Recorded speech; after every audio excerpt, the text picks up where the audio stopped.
ಇಂಡಸ್ಟ್ರಿನಾ easy. ಹಿಂಗೆ ಒಂದು song ಹಿಟ್ಟಾಗ್ಬಿಡ್ತೀನಿ ನಾನು. ಇವನ್ ಟಿ ವಿ ಸೀರಿಯಲಿಂದ ಬಂದಿದ್ದು ಇವ್ರನ್ನೆಲ್ಲ ಯಾಕೆ ಬಿಗ್ ಸ್ಕ್ರೀನಿಗೆ ತೊಗೊಳ್ಳೋದು? ನಾನು ಸಿನಿಮಾಗೆ ಬರಬೇಕು ಅಂದರೆ ನಾನು ಲಂಚ ಕೊಡಬೇಕು, ಪ್ರೊಡ್ಯೂಸರಿಗೆ ದುಡ್ಡು ಕೊಡಬೇಕು, ಡೈರೆಕ್ಟ್ರಿಗೆ ದುಡ್ಡು ಕೊಡಬೇಕು ಅನ್ನೋ ಭಾವನೆ ಅಥವಾ ಟಾಕ್ಸ್ ತುಂಬ ಕಡೆ ಓಡ್ತಾ ಇದೆ.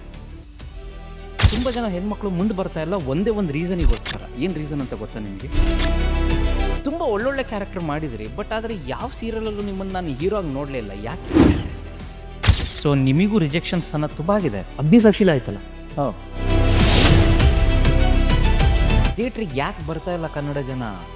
ಕನ್ನಡ ಸಿನಿಮಾಗೆ ಜನ ಬರ್ತಿದ್ದಾರೆ, ಬಟ್ ಕೊಡೋ ಸಿನಿಮಾಗಳು ಕರೆಕ್ಟಾಗಿ ಬರ್ತಾ ಇಲ್ಲ. Social media engagement is very important ಅನ್ನೋದು ನನಗೆ ಅನಿಸ್ತಾ ಇದೆ, ಮೋರ್ ದೆನ್ ಸಿನಿಮಾ. ಇನ್ಫ್ಲೂಯೆನ್ಸರ್ಸ್ ಅಂದರೆ ಯಾವುದೋ ಒಂದು ಬ್ರ್ಯಾಂಡ್ ಬಂದ ಅಥವಾ ಒಂದು ರೀಲ್ ಮಾಡ್ದ, ಹಿಂಗೆ ಸ್ವೈಪ್ ಮಾಡ್ರೆ ಹೋಗ್ಬಿಡುತ್ತೆ ಅಕ್ಷರ, ಮುಗೀತು. ಈಗ ನೆಕ್ಸ್ಟ್ ಯಾರು ಇನ್ನೊಬ್ಬ ಬರ್ತಾನಲ್ವಾ? ಕರೆಕ್ಟ್.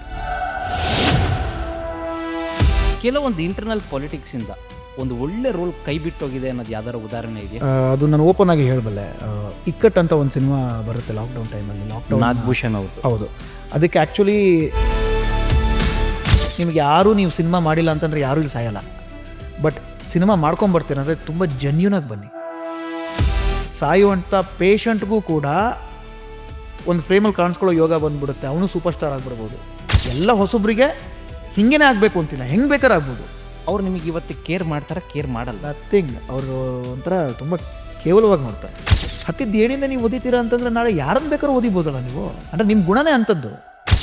ಮಲಯಾಳಂ ಸಿನಿಮಾ ಥರ ಸಿನಿಮಾಗಳನ್ನು ಕೊಡೋದಲ್ಲ, ಮಲಯಾಳಮ್ಮೇ ಆಗಿರ್ಬೇಕು ಇವ್ರಿಗೆ.